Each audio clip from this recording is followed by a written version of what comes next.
Hello and welcome back to Mad Men Big Finish Review, a video series where I review one of the latest Big Finish releases. I'm joined by Professor Pixel.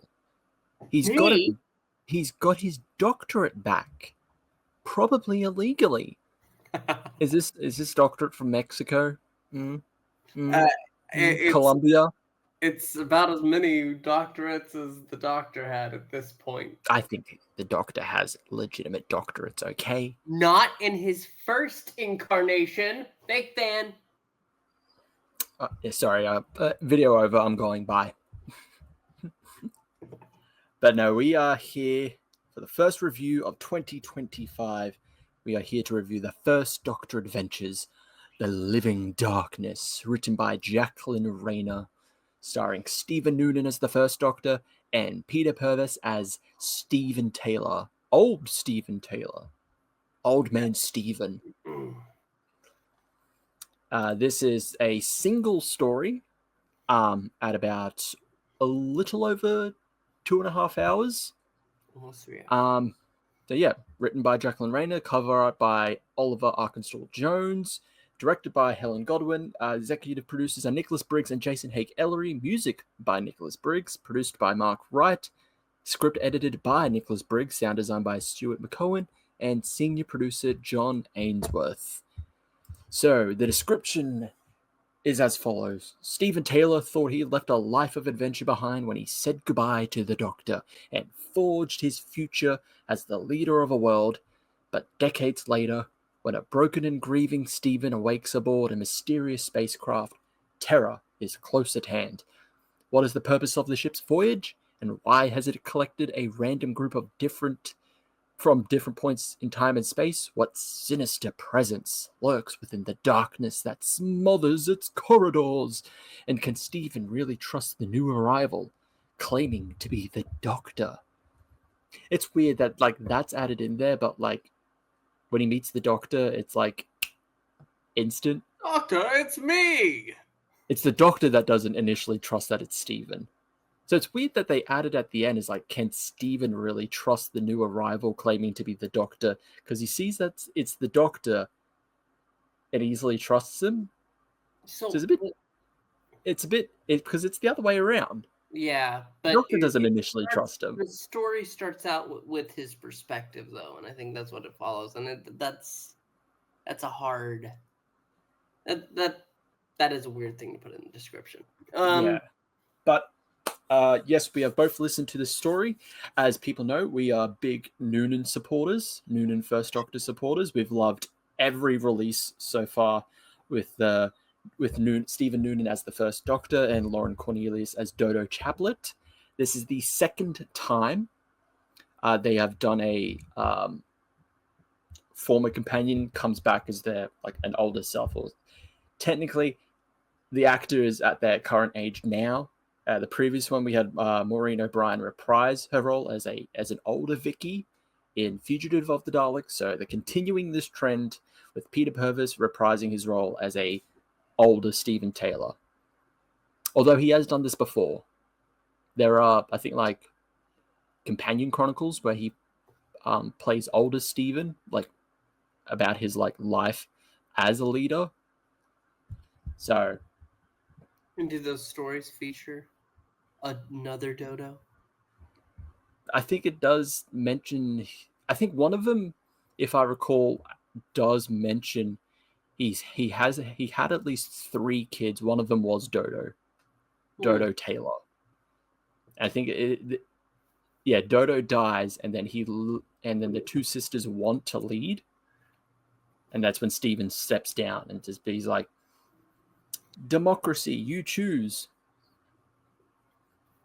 So this is also, it's weird. It's this story, it's a sequel to those stories. It's a sequel to Stephen's last appearance, which is The Savages, I think. I should have looked this up, but I'm pretty sure it's supposed to be The Savages. Sorry, let me check. Yes, this serial marks the final appearance of Purves as Stephen. So yeah, it's a sequel to The Savages. It's a sequel to the companion chronicle stories featuring older Steven. It's also a sequel to Dalek Master Plan. Yes, that's the. I know we should have gone ahead and said spoilers. Yes, as usual with these reviews, we are going to spoil it. Yeah. So if you haven't listened to it, you have no one to blame but yourselves. We've been telling you to. We've been telling you this.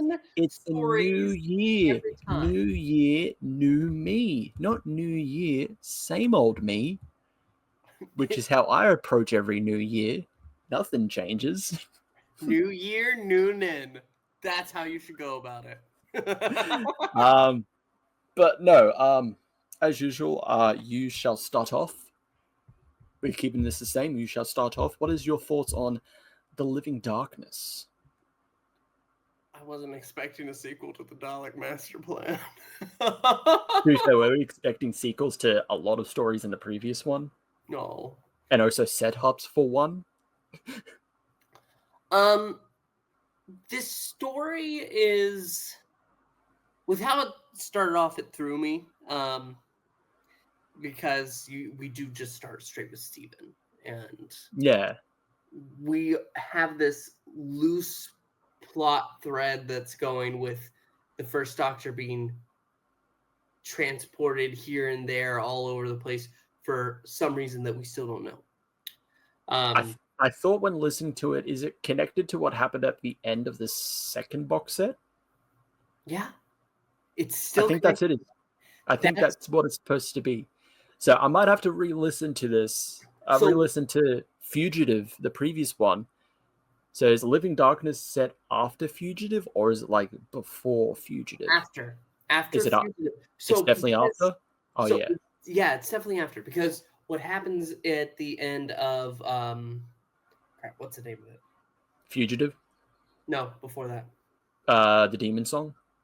At the end of that. The box set's called The Demon Song. The story is the Inchiton incident.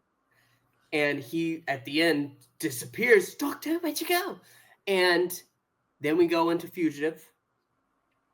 And his disappearing is affecting what's happening there with the Daleks. And then at the end, he's like, oh no, I can't stay. Something is still pulling me along.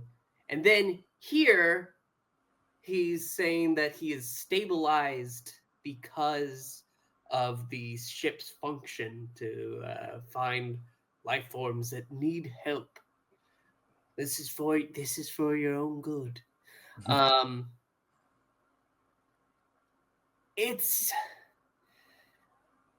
don't dislike this story. Yep. But it's a very long story, and you feel it. Yeah, like I wish before I let you continue, and I'll elaborate more on my thoughts. It's quite a slow story, and it's weirder how I think Fugitive is longer. I think I'm going to look at it now. The runtime for Fugitive of the Daleks is a few minutes longer. I think it says 230 for this, and 222 for this box set, Living Darkness. So I can't remember how long that, but that's also including the extras, like the interviews and all that.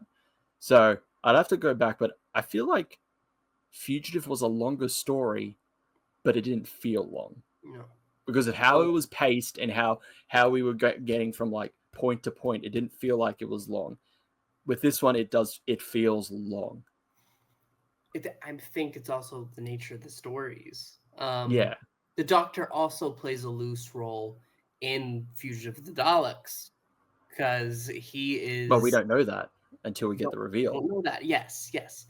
But this story starts out with Steven. It's Steven's episode. And I don't dislike that. I'm very glad we had time with Steven. When you have something called the First Doctor Adventures, though, when he does show up, it feels like that focus doesn't pull away from Steven, though. Like the First Doctor is a passenger in the story as well. And I know a lot of the times that is the formula of the First Doctor's era. I mean, he has his strapping young companion to take on all the action while he's in the background, and he's still guiding the adventure. But here, you have old man Steven, and he's wiser, but he'll go ahead and get roughed up by criminals. I I also just feel like maybe the other companions of this story, the side characters that Steven gets introduced to first before the Doctor comes along, also is that they didn't particularly draw me in. I'm almost wondering if what you said before about how most of these stories about Stephen's lives has been continued in the Companion Chronicles. This is feeling a lot like a Companion Chronicle that's just been fleshed out a little more to fit the First Doctor. And that doesn't make it a bad story, but I just wasn't as personally invested. And then you get Dodo thrown in randomly at the end to atone. She's picked up randomly, and this is just an excuse to send her off. I don't know. I didn't vibe with it as well as I have in past First Doctor adventures. Yeah, I feel like of the four, this is definitely the weakest box set. It's a slow. It is a very slow story. I think leading up, it is slow, and at the end, it drags. I think the middle is like the best spot of the story. Like I didn't have particularly any problems with the middle section of the story. I just think it's the fact the start is a bit slow and then at the end it drags. Really brings it down for me. Yeah, Dodo is just thrown in at the end, which is a big shame because the best thing that these box sets have done is make me care about Dodo. I'm not familiar with her as a companion. I haven't watched any of the Classic Who episodes. Well, I'm pretty sure that's sorry. I'm pretty sure that's what happens. She just disappears. One episode she's there and then she's gone after the next. Yeah, but so I think this is that way to remedy that. But yeah, but with like the past three box sets, like Lauren Cornelius's Dodo has been fantastic, absolutely amazing as Dodo Chaplet, and actually maybe like care about this character I know very little of. But in here she's not given a lot, which is unfortunate, especially when her time, like in the classic series, is shared with Steven. Yeah. So I feel like it was just out of like, it was like, well, we have to have these two characters here. Like we have to have Dodo meeting older Steven because they traveled together. Yeah, it is essentially that. It also, I think, the scene that she gets introduced is one of the cutoff points, but between parts, because he's rushing off because he believes Dodo, his daughter, his dead daughter Dodo, is going to be brought back. Although the thing is, it's very obvious that it's not. It's very obvious that it's not. But even if you didn't know that, like, Lauren Cornelius is part of the main cast, like in the cast list as Dodo Chaplet, I think with how this story presents it, it makes it very obvious it's it's the wrong Dodo. And the doctor realizes that, and he says, "Oh no, I have to stop Steven. This is going to break his heart. He's acting like he's going to die from this." And I mean, I get the emotional trauma, yeah, but he gets there, and he's like, "No, the wrong Dodo. Do I know you? Oh, yes, Dodo. It's me." And he kind of just brushes it off, and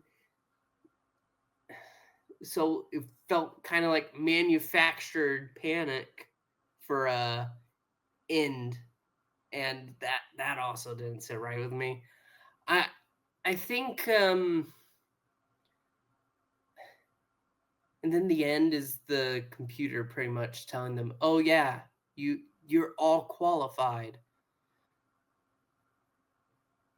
Okay. Thanks. It doesn't give us. I didn't. It feels like it's trying to give closure for something that didn't need closure, Yeah. and that's what it is, because it's trying to give these characters that we go ahead and meet in this adventure they're a happy end where, oh, you're all admitted to. I can't remember the organization. I'm sorry. It's the SSS. Thank you. I can't remember the full acronym, but it's 3 S's. Triple S. They're all Space approved. Security Service or something like that. I'll continue. I'll look it up. He's looking it up. Yeah, so they all get approved for that by the computer's testing at the end, because they essentially all lend their attributes to the dishonored former agent, the one survivor.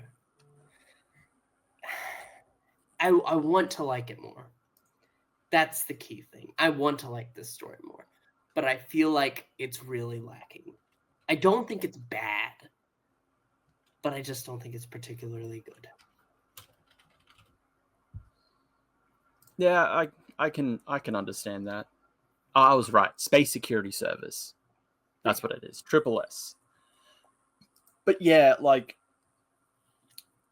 yeah, it's unfortunate because I think we always hype ourselves up too much when it comes to Noonan's releases, because we've just been so impressed with every single one of them. So then once we get to this one, and it's not on that same quality, so it feels a bit disappointing. And again, that's nothing against the actors. I think everyone is great. Yeah. Their performances are, as usual, top tier. They're fantastic.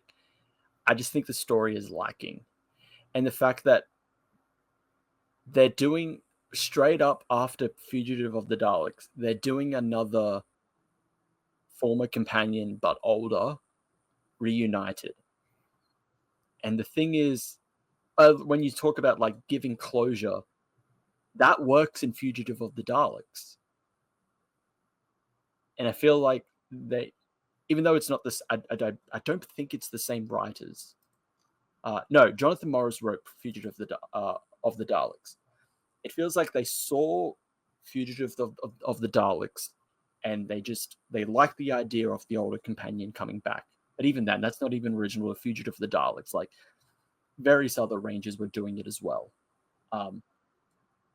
So it seemed like they saw it, liked that idea, but didn't understand how that does it effectively, and how that gives like a really like good conclusion to like Vicky's story when it comes to like herself and the Doctor, whereas this doesn't. So it's very, very unfortunate that this didn't like live up to our expectations. Yeah, it's a fine story. I think it's too long. It misses the mark. And I feel like they shouldn't have done like another companion returning story straight afterwards after doing one. I also feel like it's weighed down by, like I said, we have this loose thread that's still hanging. Why is the Doctor being pulled away? To pull that mystery along for another returning companion is something that's just kind of taken away from it. Yeah, So I feel like I haven't listened to him, but I know about the stories, the companion chronicle stories where it's older Stephen, like his life after the Doctor. I think the fact that this is also a sequel to those makes it feel like would I feel a bit different if I had listened to those I mean, before listening to this? Because at least with Fugitive of the Daleks, yeah, it's a sequel to The Chase. It's a sequel to The Mythmakers. It's a prequel to what was The Massacre. But the thing is, like, me not having watched all of those, still enjoyed that story and still liked the ending, the resolution of like Vicky's ending. Like I really enjoyed that. Whereas with this, it felt like, did I have to do the extra homework? I don't know. I think maybe it just comes down to the point that this is really Steven's story. And Yeah. so even if you had all that, that's I think that's what's throwing it off. And again, like This is Steven's adventure. yeah. And again, like I said, like Big Finish has already explored Steven's life after the Doctor. So it's also feeling like they're just retreading familiar grounds. They're just doing it again. And it's still in like the same, it's not even like they're doing a different interpretation. They're just following up from what they've done already.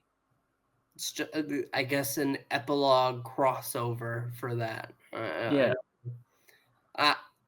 I wish I could. I wish I had more praise for the story because, like I said, it's not bad. I'm just not particularly feeling this one, and Yeah. that's sad to say.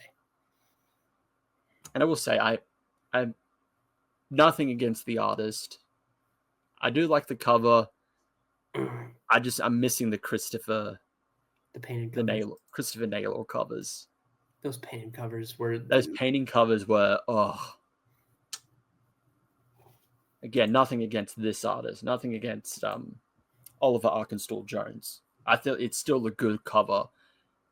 I just wish they didn't depart from, I don't know, maybe Christopher Naylor was just busy or was unavailable to do a cover for this box set, but those other ones were just Demon Song and The Fugitive of the Daleks covers are just so good. So what would you rate this?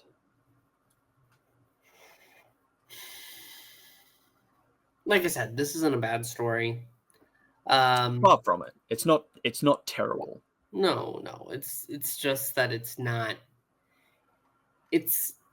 hitting it like the rest have been. I'm gonna go 6. 6? 6 out of 10. All right. I'm gonna go with probably in agreement. I'd say 6. It's a story that is too long. You feel its length, especially at the start and especially at the end when it starts to drag. Dodo is not used as well as she is in the previous box sets. Yeah.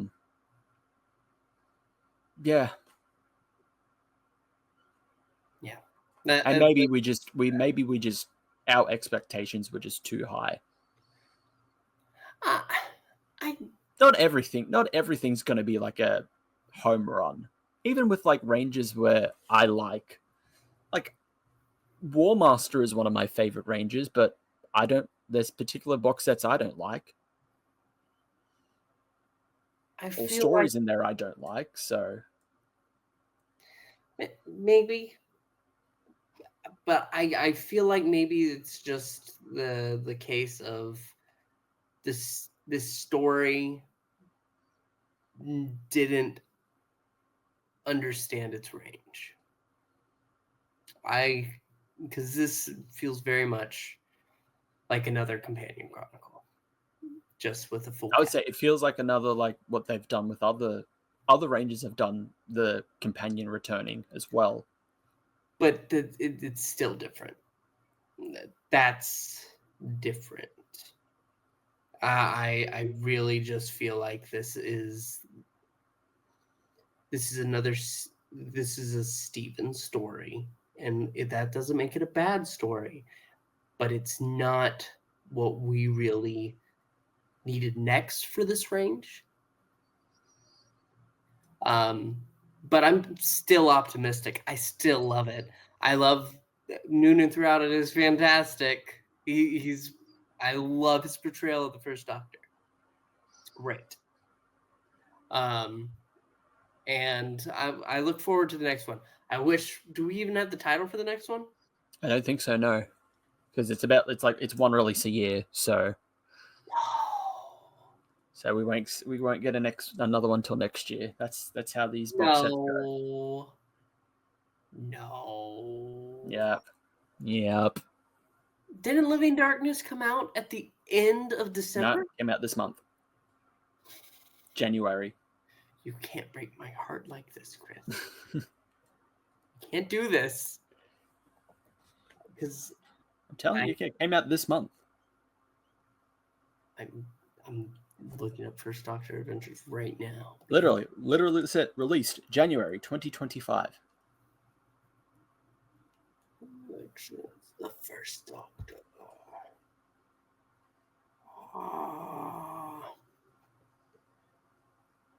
Now I have to look it up. See when it's listed for the next one. Oh, they don't even have a listing up for the next one. It's too early in the year, I think. This is unacceptable. You have broken my heart. I need more. I need it now, not later. Okay, that's it. Yep. So yeah, end of the day, performances were fantastic. It's just the story was a bit lacking in certain parts. Yeah, agreed. Yep. But that's our show. That's it. That's it for this review. What were your thoughts on The Living Darkness? Leave them in the comments below. Remember to like, subscribe, hit the notification bell, and we will see you all in the next one. Allons-y!